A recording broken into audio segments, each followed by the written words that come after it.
Welcome back, DigiDs, to another episode of Kerbal Space Program 2. That's right, we're getting back into the swing of really getting some good episodes out here of Kerbal Space Program 2. And I thought I'd leave this little bit of a warning here at the very start of it because there are a lot of explosions that go on in this episode. A little bit of that seizure warning there at the start because we are fast forwarding. There are a lot of explosions, there's a lot of fast building in the background. So I thought, hey, maybe why not throw that in there to start, just in case. But yeah, so this episode has been a well, gee golly, it has been a real doozy. I started out like, oh yeah, that's right, I'm out here at Mars. I give myself a little bit of a spin test. All right, everything stays together and back to building. But today's objective is that we are going to land on the sun. That's right. Who cares about the moon? Who cares about Duna? Who cares about Ike or Saturn or any of these planets? Can you land on the mother-loving sun? Can you land on the sun? That is the question that we're going to be trying to solve here today. Now, let me tell you right off the bat, it was not easy. I'm not going to tell you whether or not we were actually able to do it because you're just going to have to watch the rest of the video to see whether or not I gave up or succeeded in the end, because this took a long time. I had to record this in about 2 different parts. The first recording took about 2 hours and 47 minutes. And the second recording took about just under an hour and about 52 minutes. So basically about 3 hours and 45 minutes to like 3.5 hours just for this one 30-minute episode.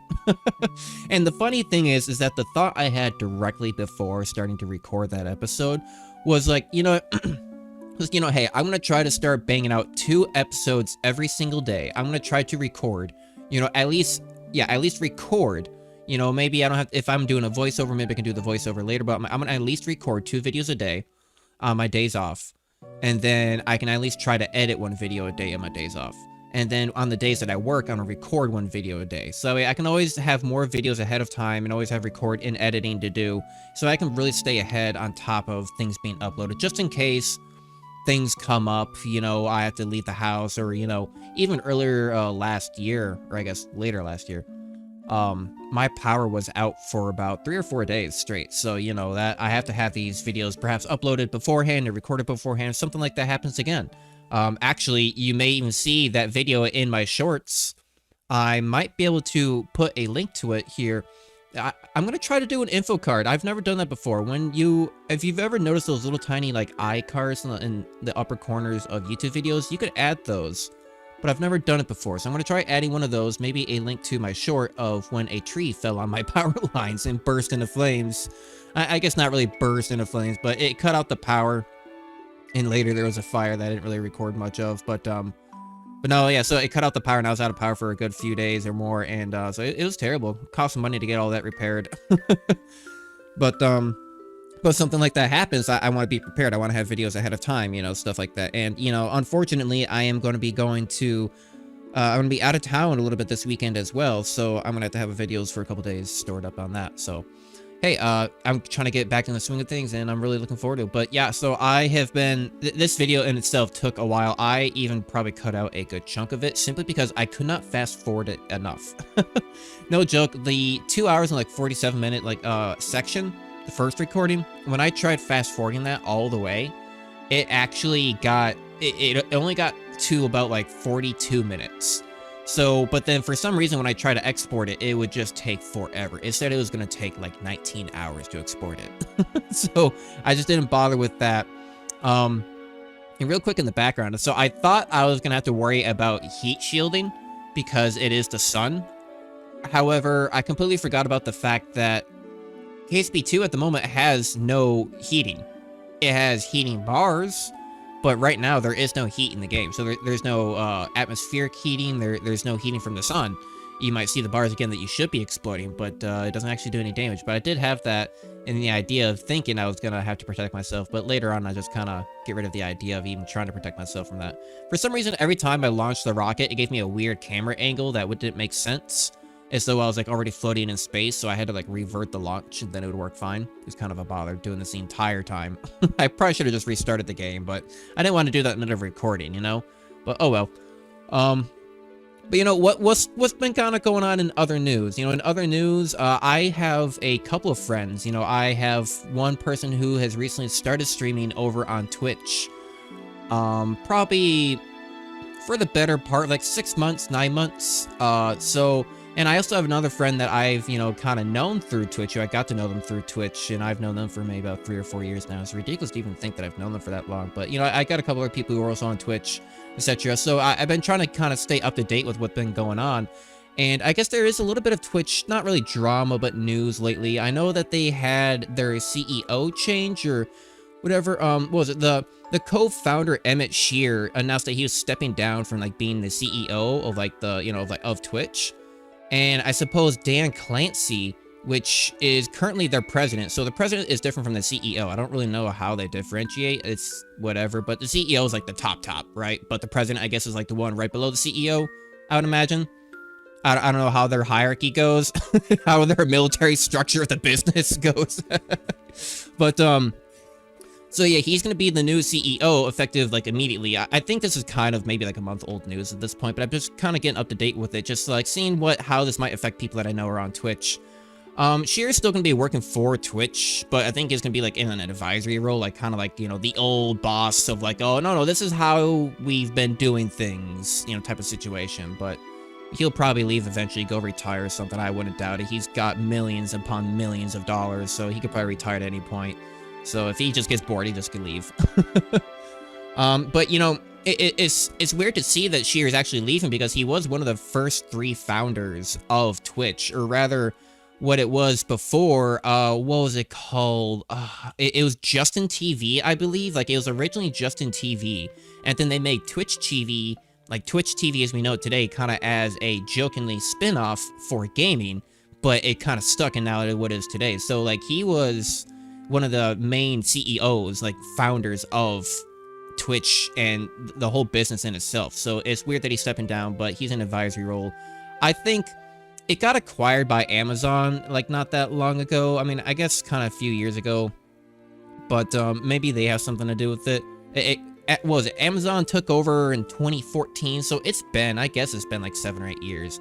But I believe kind of it's getting to the point where they're going to start pushing because Twitch is a lot bigger now. They have a lot more product availability and AdSense and, market reach. So they're going to be trying to really push things. They already have like the Amazon Prime Gaming, stuff like that. A lot of integrated systems along with that to insinuate and like coax the people to get Prime and how they work together. And so they're already kind of as the same system, right? You can even like buy bits and subs through Amazon, which I've done in the past as well. So, but he's been through like the whole acquisition of like Twitch going to Amazon. He's been through COVID. He's been there for like what, 16 years now or something like that.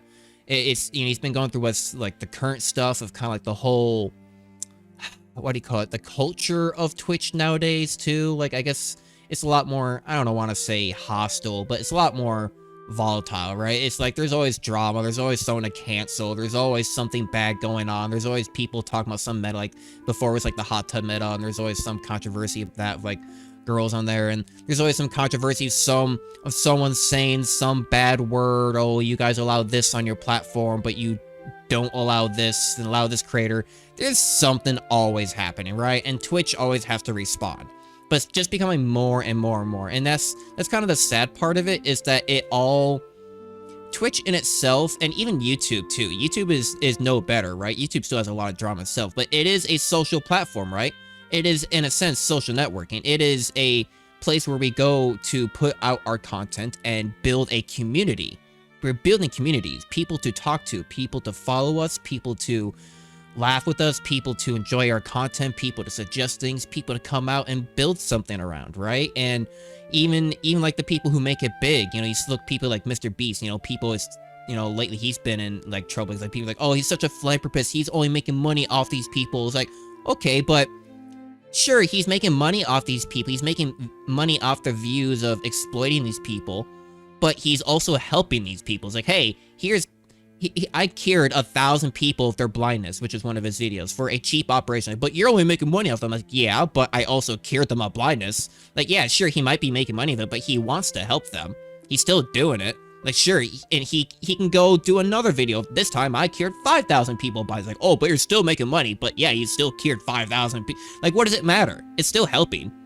Even let's say he was absolutely evil. Let's say behind the scenes, Jimmy, or Mr. Beast was actually just like, yes, I love exploiting these people, and they give me so much money. Yes, take all these shoes. Yes, that's right. I hope you really needed those shoes because they're going to assist you in life. Yes, I feel so evil. It's like, well, it still benefits the person he's given the thing to, right?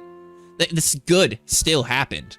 So I don't think there's really much to complain about, even if he's completely evil and just loves exploiting people for views, or if he's actually good-hearted natured because he sets up food banks that he doesn't even really ever talk about and helps people all the time outside that he doesn't talk about with his own businesses and, like, charities. That, I feel like I don't think he deserves the flack. There are better people to target with your cancel culture than Mr. Beast, But there's just the point being is that there's always drama. That someone like that, someone who is actually always doing good, I mean, not always, but, is commonly doing good, is still getting in trouble with the internet culture. And that just goes to show how much has changed. It is a social media, it is a social community, and people, there's always drama. There's just, people are always bickering, there's always something to do. So it'll never end. They can add all the rules and guidelines they want to any platform that they want, but there's always going to be problems. As long as there is free will, especially in also being based in America with, the whole freedom of speech, they are never going to get away from there just always being some drama happening, right? So it's just what's going to happen. But, kind of back to the topic is that back to the idea of, I kind of got off topic, which is, what I do. But, so yeah, now Dan Clancy is going to be kind of taken over on Twitch. And he was kind of at, like, some of the past Twitch cons, and some people said that he's kind of, like, pretty forward, but he's just president at the time. He joined back in, like, 2019.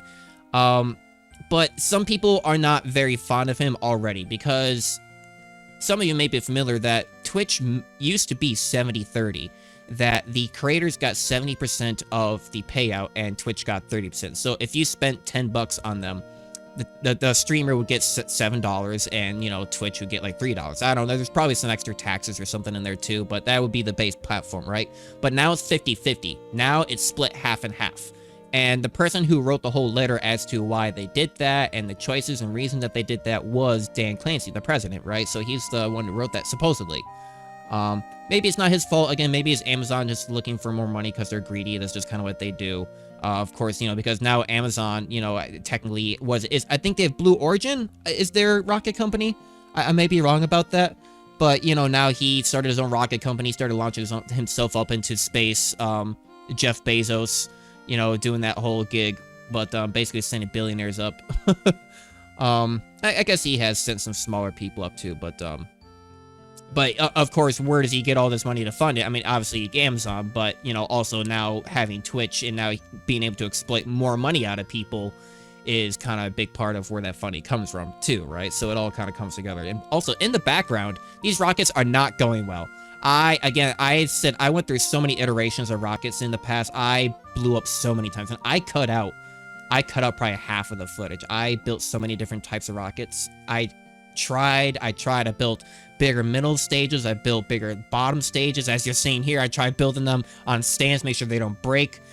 The biggest issue I've come into is that on Kerbal Space Program 1, this would work perfectly fine. But on KSP2, all the joints still aren't strong enough. The whole structure is still very wobbly. Way more wobbly than it deserves to be. And when you start attaching this many things, it just kind of wobbles itself to pieces, right? The joints, they're not fully attached. It's weird how you can see some of those rockets fully twist and turn separate from one another, but they should each be fully attached along that entire seam. There should be no way for them to twist and stretch right there at that point, right? They should, if anything, just hang down, not twist and turn, but it's being a little weird with the KSP physics. It is still early access, so I'm not going to give it too much flack. So I keep on trying to redesign it, and just nothing was really working.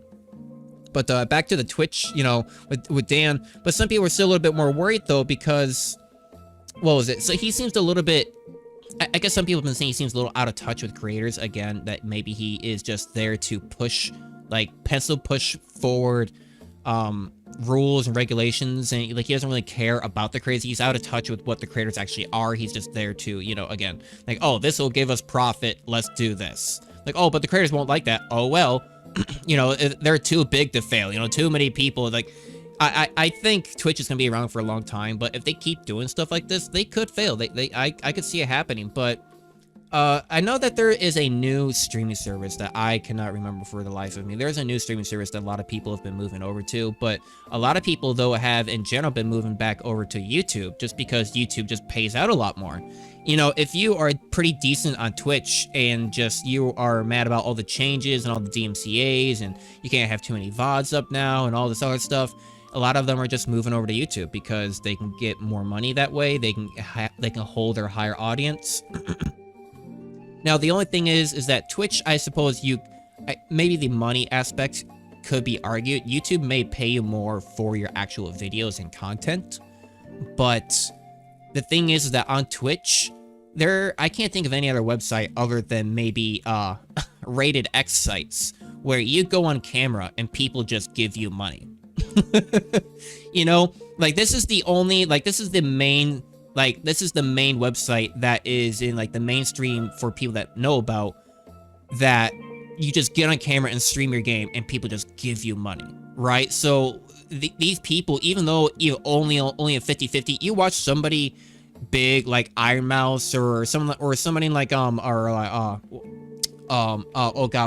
Amaranth, something like that, you just watch the money flood in. Or even like someone like Swagger Souls or Jack or Mark or someone like oh, it doesn't really matter now, but big names. You just watch the money flood and people just give you money. And a lot of times these big names, they just give it to charity. Luckily, a lot of them are good-hearted because they don't need that money. People just give them money, right? For some reason. And I've done the same thing. I have, but I like to donate to smaller streamers, right? I like the streamers who have like 15 or 10 viewers, you know, and they have bits. I'll give them like, you know, like $10, you know, I like that. I don't know why people give money to the streamer who is literally getting paid like $5,000 to play a game for 2 hours and is already getting paid like from all the subs that people sub to them on Twitch. They're already getting paid like an extra like $2,000 a month or more. God knows. Some people make millions a month just off the subs, let alone why even, I just don't understand why give them bits too. It's just too much. But yeah, so a lot of people are worried about Dan, I guess, just being kind of out of touch. So a lot of people are kind of moving over to YouTube, even with that money thing. But some people, they can make that choice on their own. Only the people who are kind of big enough, I suppose, can really afford to just switch over and not have to worry about it. A lot of the smaller names maybe won't switch so easy because they've built their viewer base on Twitch. So, you know, that's pretty understandable. But in other news, just kind of while we're here playing a game about rockets, let's talk a little bit about rocket news. So DigiDs, we are getting closer and closer to SpaceX actually realizing the dream that is launching that giant grain silo of a rocket that'll eventually be taking us to Mars.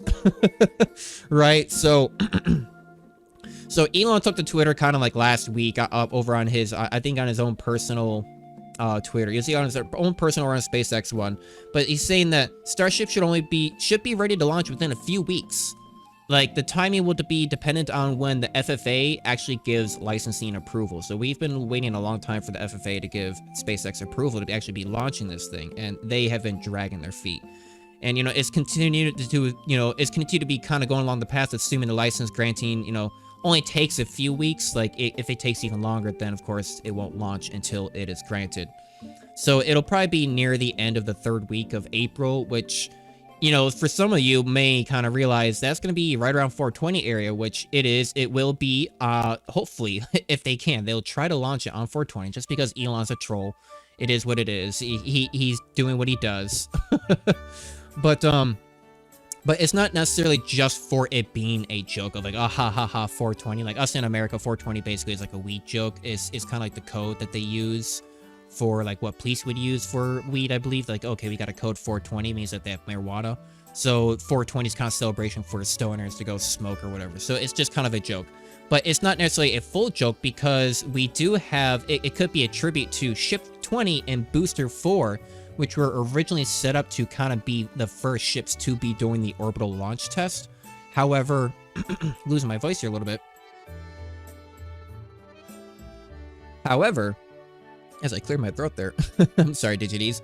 However, so it's kind of been pushed back, I think, because it's outdated at this point, but they still may use it simply just for testing other type of like different equipment that may be similar in a lot of the other, starships, and like just the structural integrity of it in general, maybe their algorithms, their software. I imagine that their software wouldn't change too much, I suppose. It depends on like the weight.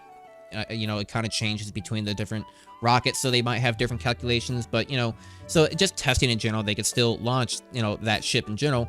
But, so yeah, really looking forward to SpaceX kind of continuing that entire, like, it's so close to getting to the point where we can actually start seeing this thing tested. It's going to do a suborbital test where it's going to go up, high up above into space, and it's going to come right on back down. It's going to test doing a belly landing. Originally, they were going to kind of try to catch it in the arms, but at this point, I believe they're just going to go land it out in the ocean. But they kind of want to be keeping the idea open for getting it in the arms. But that hasn't really been announced on what's going to be decided on what they're going to be doing with it in general. So we're not sure what's going to happen with that to be announced. Probably after the licensing is what we're going to see what actually gets approved. It's probably what they're waiting on, right? It's like, hey, we got plan A, but there might be a plan B, right? So let us know. Now, we saw that they were kind of taking a look over at the hydraulic power unit over on Booster 4 Ship 20 recently, but it's kind of negligible. We don't know if they're just doing maintenance or if they are kind of actually having like an actual issue, but we know that they've been taking a lot of look at that, so might be postponing the rocket again. We're always keeping an eye out for things that they're kind of inspecting and whatnot, because we don't know if they're going to be delaying it, what we can expect on delays on like the ship launching, just details in general. But it shouldn't matter too much, because on the newer ships, they should be replacing all the hydraulics with electrical pumps instead of hydraulic pumps. They're all going to be electrical motors for the gimbling on the engines, right? So they have a lot of engines. Some of them are going to be, most of them are going to be very static, but they have their center engines that are all going to be able to gimbal, which I should believe the inner 9 engines, or like inner like 13 or something, like engines like that are going to be able to gimbal. Plus, like they've got a very inner 3 as well that should be able to gimbal.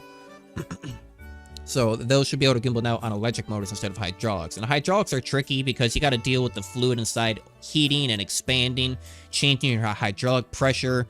Sometimes it leaks very easily, but when you got something like electrical, you just got to run some wires, right? And just make sure that your wires don't melt. I guess that's, that's supposed the hard part, but you put, some thermal blanketing around it a little bit, or keep it away from the heat sources, and it should be fine, right? So, I mean, I'm no rocket engineer, but I believe they'd be doing something a little bit like that. But, hey, if you've been enjoying the videos so far, then feel free to hit the subscribe button. I hope you enjoying the KSP kind of footage in the background, because this has just been a constant ship after ship after ship blowing up. It took a lot of iterations to get to where we are heading in the end. I hope you've enjoyed just like, I love this every single time. Doing that spin maneuver and then just launching off the side boosters always looks fantastic. But man, there have been so many times where those things have blown up the second I try to detach them, because maybe there are too many of them, they're running into each other, the wings are hitting one another. It just doesn't quite work. And every single time I was launching these, you might be wondering, why am I restarting when I just get right out into orbit? It's because I'm starting to realize that I'm not going to make it. Like when I start going, I'm like, okay, this isn't quite working out. But I believe on this rocket design, I'm really onto something, to where I can actually get something to work. This is actually where I came back the next day. This is the second part where I came back the next day. I'm like, okay, I gave up. I kind of rage quit. And I was like, you know what? I'm just going to finish the video saying, nope, it's not possible. And you know what? And I came back today with a fresh mind. I'm going to try it again and see if it is possible or not to land on the sun. I wanted to give it another try, because I hadn't even done this voiceover part yet. So I may as well just try to take a look and see if I can do it. Now, the rocket was being a little silly, kind of a bug. I guess sometimes when you go back to the VAB and you put on like that 8, I have 8 rockets there, and I put it on the 8 symmetry to put 8 units instead of put 8 on every single unit instead of 1 on every single unit. But hey, it's whatever. I just kind of put them all individually a little bit in pairs and whatnot too. But I believe this rocket design is really going to work. It seems no matter what, this initial like solid rocket motors, it's really just kind of pushed me out halfway into, like, they always push me out to about 300 to 400,000. On the past rockets, they pushed me out here. On like the rockets when I had like 100 of these damn things, it pushed me out here. And it's at this point, it is still pushing me out there. However, I did keep on having an issue where it seems in Kerbal Space Program 2, you shouldn't be using the reaction wheels as much. The reaction wheels help really good for small and medium craft. Medium craft, not so well, obviously, because they're a little bit bigger, but small craft, they work really well. But these large craft, the reaction wheels, they're terrible.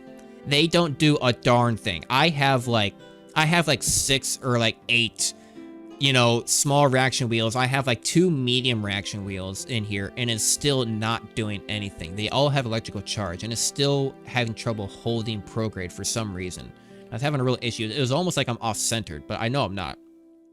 Now, so what I ended up doing, what it kind of is now, instead of using reaction wheels, we have to use what is reaction control thrusters.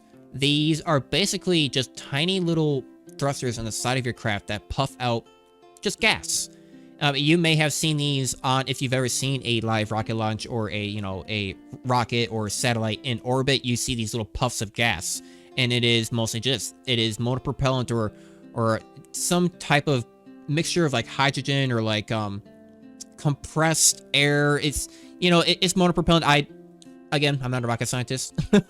I believe it's just like compressed oxygen or methane or something like that, but I could be completely wrong. Go always just look it up and see. I mean, every rocket engine can always use something different, so every RCS thruster in real life probably uses something a little bit different too. But yeah, so they're basically just compressed air or compressed gas shot out of a tiny thruster in the side of the rocket to stabilize it, to push it in the direction that you want. So it really helps kind of get you pointed in the direction that you need and hope and keep the orientation of where you are. It's actually usually how rockets end up docking in space, right? So recently we had a whole bunch of rocket launches, and even something like Falcon 9 launched a commercial resupply service mission, mission 27, I believe it was, for NASA. It went up to the International Space Station for NASA, and it gave them about like 10 tons or something of supplies. It was ridiculous, but they used a Dragon cargo spacecraft. It's gonna be up there for about a month, and then it's gonna be taking a whole bunch of science experiments and CubeSats back down to Earth and splashing down in the ocean, where they'll be recovering it in some of those experiments and that science data, and of course, analyzing some of that information. So the rockets have been going well, and that's just kind of how they dock things, though, too, is with those RCF thrusters, is that when they get close to the station, they use those tiny little thrusters to just give them a little tiny push forward. Because when you're in orbit, technically speaking, it's not that you're coming up to it very slowly, it's just that you're matching its speed, right? When you're in orbit, you're just falling super fast, right? We know orbital mechanics. So you're going around the Earth 10,000 miles per hour, it's going around the Earth 10,005 miles per hour. So if you want to catch up to it, you're going to have to go like 10,000, like 10 miles per hour. But then as soon as you get just horizontal with it, you got to go the same speed as it, 10,005 miles per hour. So you are still working with like, very small differences of speed, but you can't forget that you are going thousands of miles per hour, right? You're just trying to catch up to it in its own falling trajectory. But yeah, you're using the small little thrusters to kind of help push you in. And then they have like little like magnetic arms and like latches that really grab in once you get in there. They also have like a little weird probe. It's funny when you see them docking, they have like a metal probe, and they have like a black and white camera. They're looking for a very special target that they're looking for. It's kind of like a circle that has like, hexagons or like black and white, also like squares on it they're aiming for. But it's just a long circular probe on the end of a stick. And then it goes into a hole and latches in, I suppose, and then it kind of draws it in. It grabs it, and then it pulls it in and latches onto the spacecraft. Yeah, there were a lot of rocket launches as of recently. We saw 3 Falcon 9 launches actually as of recently. We saw one on the 15th, which was that NASA resupply mission. The second and third Falcon 9 launches actually took place on the 17th of March. Now, the first of those two was more Starlink, which is beautiful to see. I think it was their second generation Starlink satellites, but with every single successful launch of the Starlinks, their network becomes stronger, more wide, more available, and the network is just gonna get stronger and stronger. They already have like upwards of like 4,000 of these satellites up in orbit. It is ridiculous on how many they have, and I think at this point we're just waiting for regulation in a lot of parts of the world, and even the US, of just regulation to really open up. And I suppose I think they still also need substations. Even though they have satellites, I still think they need some substations and like, you know, offices in general to like help repair local units and like take in units and customer service to spread and whatnot to really help get that whole thing situated. So I think in most of the US it's going to become available in 2023, you know, the rest of this year, which is kind of cool. But a lot of the rest of the world, we're kind of, it kind of becomes available just more as the governments allow it and as, you know, the coverage really spreads. Because like, dang, we even got like, we even got Starlink satellite in Ukraine for, you know, Christ's sake at this point. But yeah, DigiDeeds, we're actually starting to get close to the sun. This rocket, I believe, is going to be the one that actually gets us down there. So before we run out of time, I'll try to finish off the rest of the rocket news that we have going on here. The third rocket that we had going on was actually just launching a whole bunch of television satellites into space, into a geosynchronous Earth orbit, which is kind of going up. And so they went out into a further orbit, which is really helpful because they've been doing it to really clear out a type of C-band signal. So they've been going up into the higher orbits where they have to use different frequencies to cover some of these television networks, which has helped clearing some of these other frequencies that they usually use at lower orbits. So that's kind of they're trying to clear up some of these frequencies for other satellites and networks to be using these for other systems, right? Or even like cellular networks, because even, I think it's Starlink and T-Mobile teamed up together where T-Mobile can actually have service through Starlink satellites, at least in only emergency situations. I think it'll be like, oh, if you're in the middle of the woods, you got roaming on, absolutely no service at all, you need to send an emergency text, and that'll be it. Just text, like no data, but like it might get like emergency call out. Yeah, DigiDeeds, we're actually coming into the sun here. We are managing to get a trajectory that is going to have us at least hit the surface. So that is our grand finale surprise, is that to answer the question, can you land on the sun? To answer that question, the answer right now, technically without the heat damage, because there is no heat damage in this game right now, yes, you can land on the sun. However, without cheats, no, there is absolutely no way you're going to be able to rocket big enough and stable enough with its broken current state to actually slow down and land on the sun. With cheats, yes. Without cheats, no. So you could technically land on the sun, but we're going to have to wait for the game to fix itself a bit before we get there. But DigiDeeds, that has been Kerbal Space Program 2. Thank you for watching. Don't forget to subscribe, and I'm still bad at outros, but I suppose I'll see you guys in the next video. Thank you, and bye-bye.